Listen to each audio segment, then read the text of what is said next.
منور صبح کر لے اور روشن شام کرتا چل، تو اپنی آخرت کے واسطے کچھ کام کرتا چل، بھلا اس چند دن کی زندگی کا کیا ٹھکانہ ہے، اگر کچھ ہو سکے تو خدمت اسلام کرتا چل۔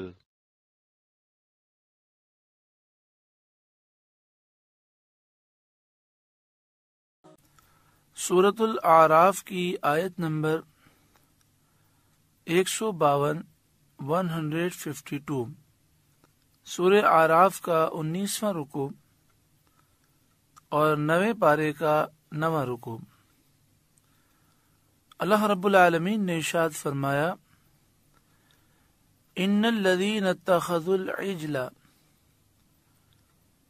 بے شک وہ جو بچھڑا لے بیٹھے، یعنی جن لوگوں نے بچھڑے کی پوجا کی، سینالہم غضب من ربہم وذلۃ فی الحیاۃ الدنیا، ان قریب انہیں ان کے رب کا غضب اور ذلت پہنچنا ہے دنیا کی زندگی میں۔ جیسا کہ آپ جانتے ہیں کہ حضرت موسیٰ علیہ السلام جب کوہ طور پر توریت لینے کے لیے گئے تو پیچھے سے آپ کی قوم کی اکثریت بچھڑے کی پوجا میں پڑ گئی۔ ان کے متعلق فرمایا کہ جن لوگوں نے بچھڑے کی پوجا کی، ان قریب انہیں ان کے رب کا غضب پہنچے گا اور دنیا کی زندگی میں ذلت پہنچے گی۔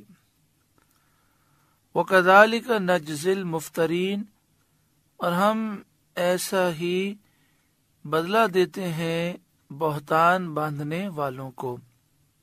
وَالَّذِينَ عَمِلُوا السَّيِّئَاتِ، اور جنہوں نے برے کام کیے، ثُمَّ تَابُوا مِن بَعْدِهَا،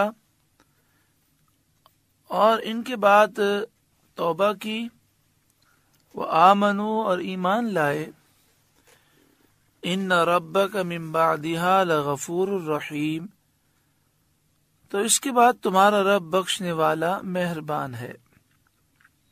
اس آیت سے ثابت ہوا کہ کوئی چاہے کتنا بھی گناہگار ہو، اگر توبہ کرے، گناہ چاہے صغیرہ ہو یا کبیرہ، جب بندہ ان سے توبہ کرتا ہے تو اللہ تبارک و تعالی اپنے فضل و رحمت سے ان سب کو معاف فرماتا ہے۔ وَلَمَّا سَكَتَ عَن مُوسَى الْغَضَبُ أَخَذَ الْأَلْوَاحَ، اور جب موسیٰ کا غصہ تھما، تختیاں اٹھا لیں۔ موسیٰ علیہ السلام نے جب قوم کو پوجا کرتے ہوئے دیکھا تو آپ سخت جلال میں آئے۔ اب قرآن مجید فقان حمید ارشاد فرماتا ہے کہ جب آپ کا جلال وہ ختم ہوا تو آپ نے وہ تختیاں اٹھا لیں جس میں توریت لکھی ہوئی تھی۔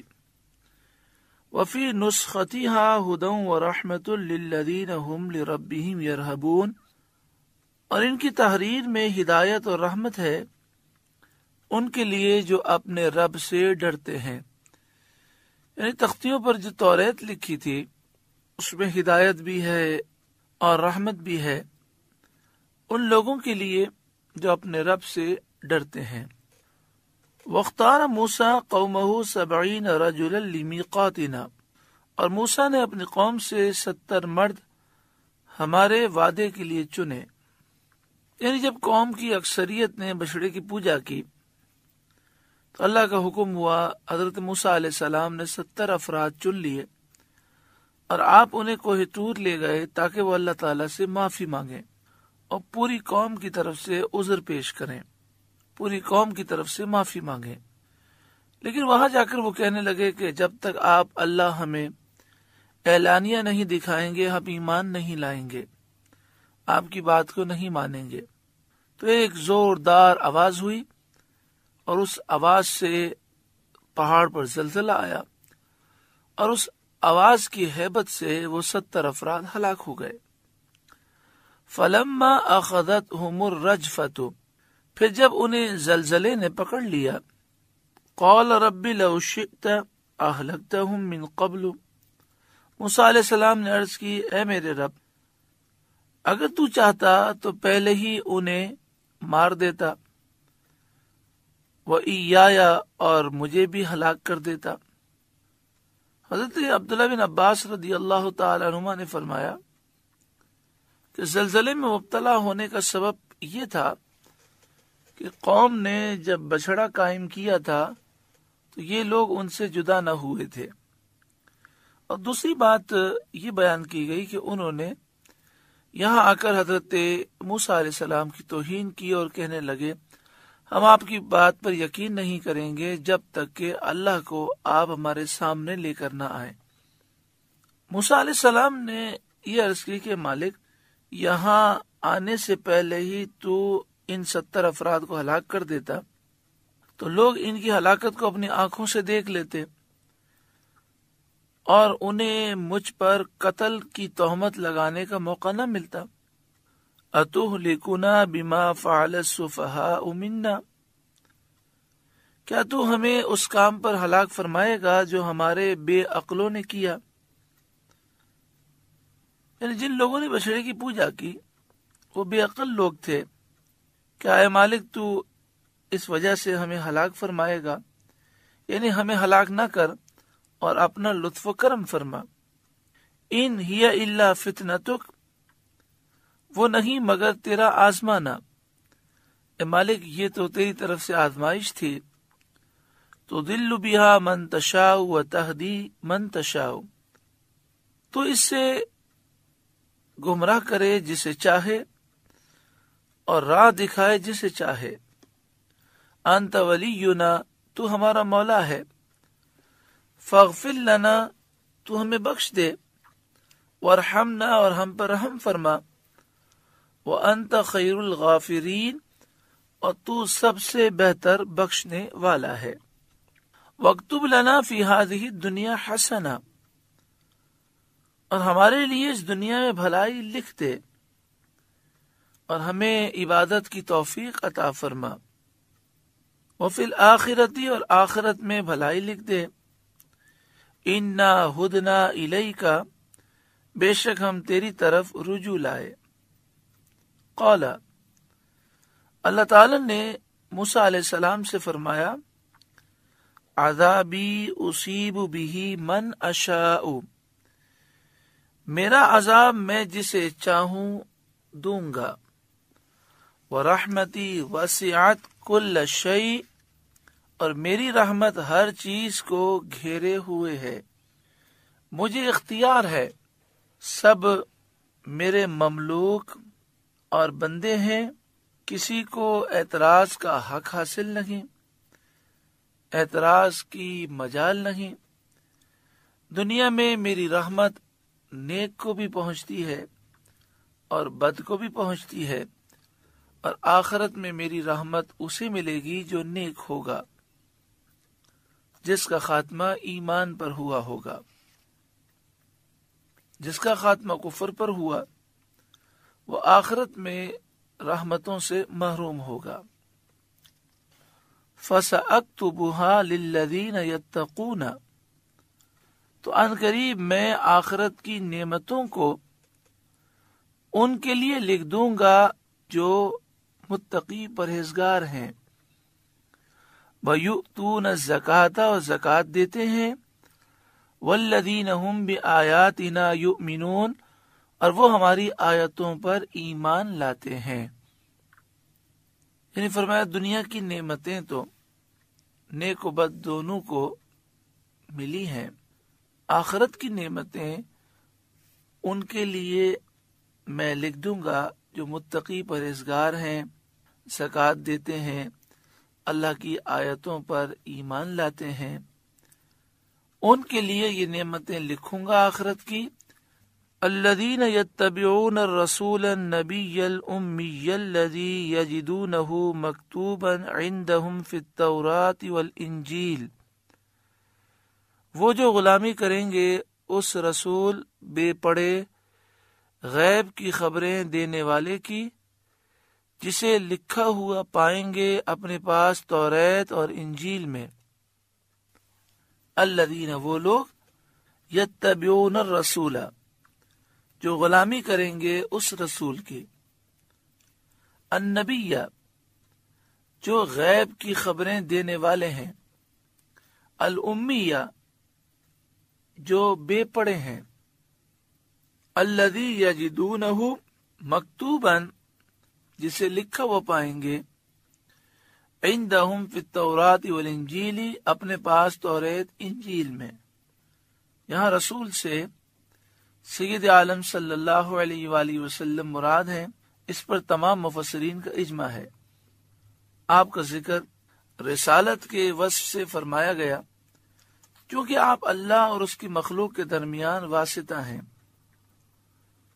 فرائض رسالت ادا فرماتے ہیں، اللہ کے اوامر و نہی، شرائع اور احکام اس کے بندوں کو پہنچاتے ہیں۔ اس کے بعد آپ کی توصیف میں نبی فرمایا گیا۔ اس کا ترجمہ اعلی حضرت امام اہل سنت نے غیب کی خبریں دینے والے فرمایا، اور یہ نہایت ہی صحیح ترجمہ ہے، کیونکہ نبا خبر کو کہتے ہیں جو مفید علم ہو اور شائبہ کذب سے خالی ہو، یعنی ایسی خبر جو علم کا فائدہ دے اور اس میں جھوٹ کا شبہ نہ ہو۔ قرآن پاک میں یہ لفظ اس معنی میں بکثرت استعمال ہوا ہے۔ ایک جگہ ارشاد فرمایا قل هو نبأ عظیم، آپ فرمائیے یہ بڑی خبر ہے۔ ایک جگہ فرمایا تلک من انباء الغیب نوحیہا الیک، یہ غیب کی خبریں ہیں جو ہم آپ کی طرف وحی کرتے ہیں۔ ایک جگہ فرمایا فلما انبأہم باسمائہم، پھر جب آدم علیہ السلام نے فرشتوں کو ان ناموں کی خبر دے دی۔ اور بکثرت آیات میں یہ لفظ اس معنی میں آیا ہے۔ پھر یہ لفظ نبی یا فاعل کے معنی میں ہوگا یا مفعول کے معنی میں۔ پہلی صورت میں نبی کے معنی ہیں غیب کی خبریں دینے والے، اور دوسری صورت میں نبی کے معنی ہوں گے غیب کی خبریں دیے ہوئے، اور دونوں معنی کو قرآن مجید فقار حمید سے تائید پہنچتی ہے۔ یعنی قرآن مجید فقار حمید کی آیات سے یہ ثابت ہوتا ہے کہ پیارا آقا صلی اللہ علیہ وآلہ وسلم غیب کی خبریں دینے والے ہیں، اور آپ کو غیب کی خبریں دی گئی ہیں، آپ غیب کا علم رکھتے ہیں۔ تفسیر خازن میں ہے کہ آپ کے وصف میں نبی فرمایا، کیونکہ نبی ہونا اعلیٰ اور اشرف مراتب میں سے ہے، اور یہ اس بات پر دلالت کرتا ہے کہ آپ اللہ کے نزدیک بہت بلند درجے رکھنے والے اور اس کی طرف سے خبر دینے والے ہیں۔ امی کا ترجمہ اعلی حضرت امام اہل سنت نے بے پڑھے فرمایا۔ یہ ترجمہ بالکل حضرت عبداللہ بن عباس رضی اللہ تعالی عنہما کے ارشاد کے مطابق ہے، اور یقیناً امی ہونا آپ کے معجزات میں سے ایک معجزہ ہے کہ دنیا میں کسی سے پڑھے نہیں، اور کتاب وہ لائے جس میں اولین اور آخرین اور غیبوں کے علوم ہیں۔ آگے ارشاد فرمایا الذی یجدونہ مکتوبا عندہم فی التوراۃ والانجیل، جسے لکھا وہ پائیں گے اپنے پاس توریت انجیل میں، یعنی توریت انجیل میں آپ کی نعت، آپ کی صفت، آپ کی نبوت لکھی پائیں گے۔ حضرت عطا بن یسار نے حضرت عبداللہ بن عمر رضی اللہ تعالی عنہ سے سید عالم صلی اللہ علیہ وآلہ وسلم کے وہ اوصاف دریافت کیے جو توریت میں لکھے ہوئے ہیں۔ انہوں نے فرمایا کہ حضور صلی اللہ علیہ وآلہ وسلم کہ جو اوصاف قرآن کریم میں آئے ہیں انہی میں سے بعض اوصاف توریت میں لکھے ہوئے ہیں۔ اس کے بعد انہوں نے پڑھنا شروع کیا، اے نبی ہم نے تمہیں بھیجا شاہد و مبشر، نذیر اور امیوں کا نگہبان بنا کر تم میرے بندے اور میرے رسول ہو، میں نے تمہارا نام متوکل رکھا، نہ بد اخلاق ہو، نہ سخت مزاج ہو، نہ بازاروں میں آواز بلند کرنے والے، نہ برائی سے برائی کو دفع کرو، یعنی آپ صلی اللہ علیہ وآلہ وسلم برائی کا بدلہ برائی سے نہیں دیتے، لیکن خطا کاروں کو معاف کرتے ہو اور ان پر احسان فرماتے ہو۔ اللہ تعالیٰ تمہیں نہ اٹھائے گا جب تک کہ تمہاری برکت سے غیر مستقیم ملت کو اس طرح راست نہ فرما دے کہ لوگ صدق و یقین کے ساتھ لا الہ الا اللہ محمد رسول اللہ پکارنے لگیں، اور تمہاری بدولت اندھی آنکھیں روشن ہوں گی، بہرے کان سننے لگیں گے، اور پردوں میں لپٹے ہوئے دل کشادہ ہو جائیں گے۔ حضرت کعب احبار سے حضور صلی اللہ علیہ وآلہ وسلم کی صفات میں توریت شریف کا یہ مضمون بھی منقول ہے کہ اللہ تعالیٰ نے آپ کی صفت میں فرمایا کہ میں انہیں ہر خوبی کے قابل کروں گا، ہر خلق کریم عطا فرماؤں گا، اطمینان قلب و وقار کو ان کا لباس بناؤں گا، طاعت و احسان کو ان کا شعار کروں گا، تقوی کو ان کا ضمیر اور حکمت کو ان کا راز، اور صدق و وفا کو ان کی طبیعت، اور عفو و کرم کو ان کی عادت، اور عدل کو ان کی سیرت، اور اظہار حق کو ان کی شریعت، اور ہدایت کو ان کا امام، اور اسلام کو ان کی ملت بناؤں گا۔ احمد ان کا نام ہے، خلق کو ان کے صدقے میں گمراہی کے بعد ہدایت اور جہالت کے بعد علم و معرفت اور گمنامی کے بعد رفعت و منزل عطا کروں گا، اور انہی کی برکت سے قلت کے بعد کثرت، فقر کے بعد دولت، تفرقے کے بعد محبت عنایت کروں گا۔ انہی کی بدولت مختلف قبائل غیر مجتمع خواہشوں اور اختلاف رکھنے والے دلوں میں الفت پیدا کروں گا، اور ان کی امت کو تمام امتوں سے بہتر کروں گا۔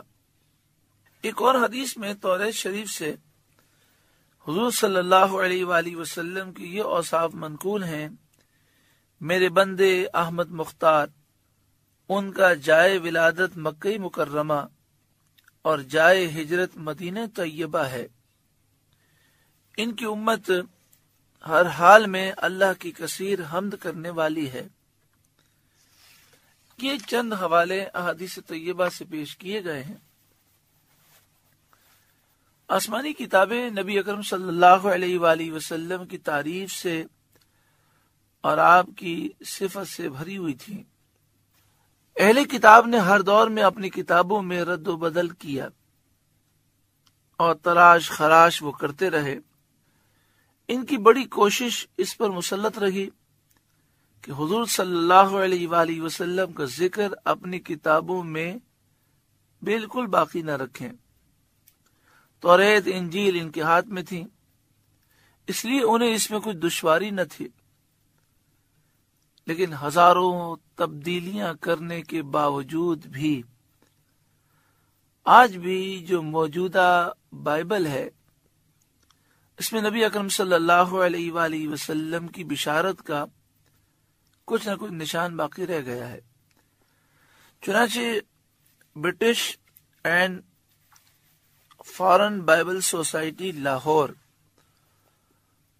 1931 کی چھپی ہوئی بائبل میں یوحنا کی انجیل کے باب 14 کی 16ویں آیت میں ہے کہ عیسیٰ علیہ السلام نے لوگوں سے کہا، اور میں باپ سے درخواست کروں گا تو وہ تمہیں دوسرا مددگار بخشے گا کہ ابد تک تمہارے ساتھ رہے، لفظ مددگار پر حاشیہ ہے اور اس میں اس کے معنی وکیل یا شفیع لکھے۔ تو حضرت عیسیٰ علیہ السلام کے بعد ایسا آنے والا جو شفیع ہو اور ابد تک رہے، یعنی اس کا دین کبھی منسوخ نہ ہو، سید عالم صلی اللہ علیہ وآلہ وسلم کے سوا اور کون ہے؟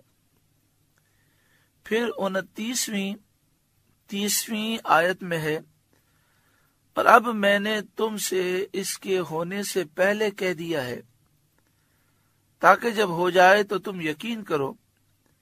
اس کے بعد میں تم سے بہت سی باتیں نہ کروں گا، کیونکہ دنیا کا سردار آتا ہے اور مجھ میں اس کا کچھ نہیں۔ دیکھیں اس میں کیسی صاف بشارت ہے۔ حضرت مسیح علیہ السلام نے اپنی امت کو حضور صلی اللہ علیہ وآلہ وسلم کی ولادت کا کیسا منتظر بنایا اور کیسا شوق دلایا ہے، اور دنیا کا سردار، یہ تو سید عالم کا ترجمہ ہے، اور یہ فرمانا کہ مجھ میں اس کا کچھ نہیں، حضور صلی اللہ علیہ وآلہ وسلم کی عظمت کا اظہار اور حضور کے دربار میں اپنا کمال ادب و انکسار ہے۔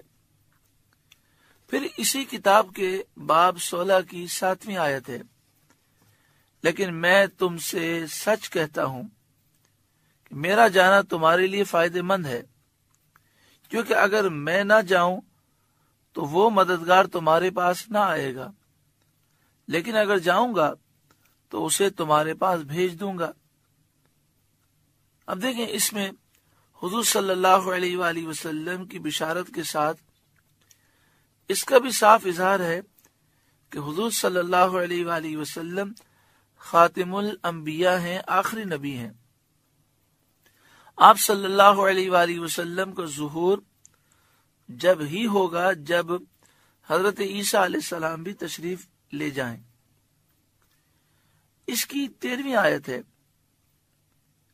لیکن جب وہ یعنی سچائی کا روح آئے گا تو تم کو تمام سچائی کی راہ دکھائے گا، اس لیے کہ وہ اپنی طرف سے نہ کہے گا، لیکن جو کچھ سنے گا وہی کہے گا اور تمہیں آئندہ کی خبریں دے گا۔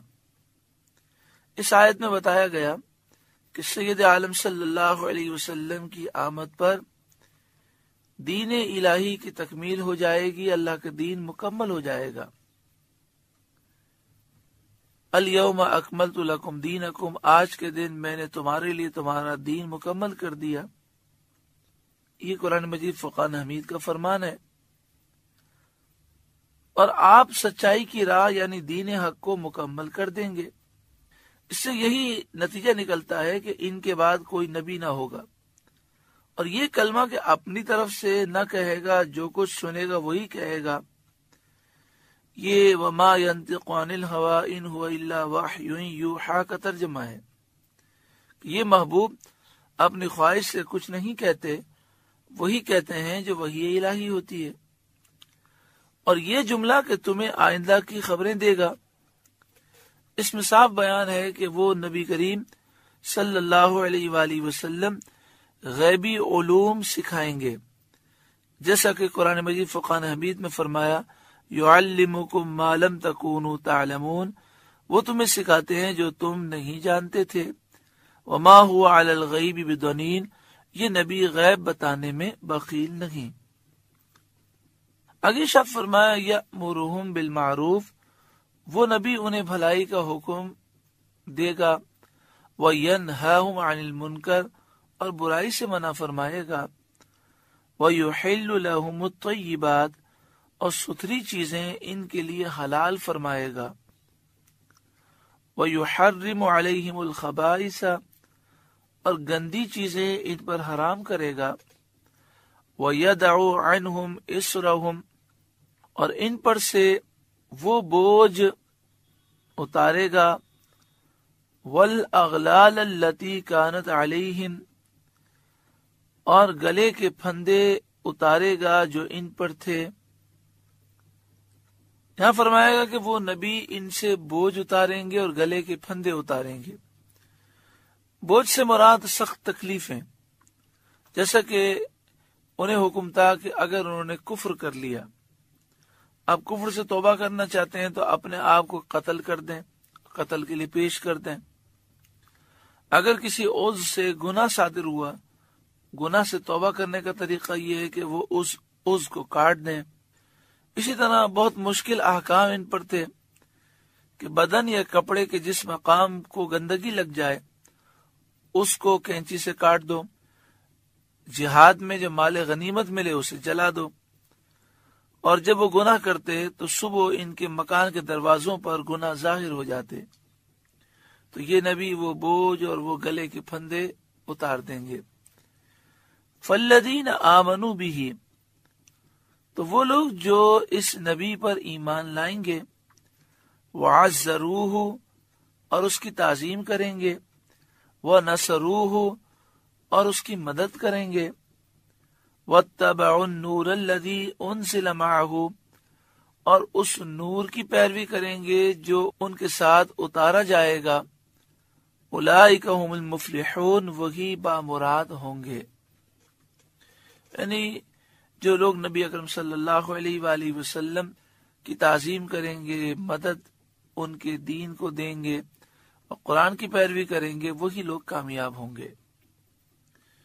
کتنا پیارا رکوع ہے کہ اس میں نبی آخر الزماں کا ذکر ہے، اور یہ اس وقت ذکر کیا گیا جب حضرت موسیٰ علیہ السلام پر وحی نازل ہوئی، آپ کے سامنے 70 افراد ہلاک ہو گئے اور آپ کی دعا سے دوبارہ زندہ ہوئے۔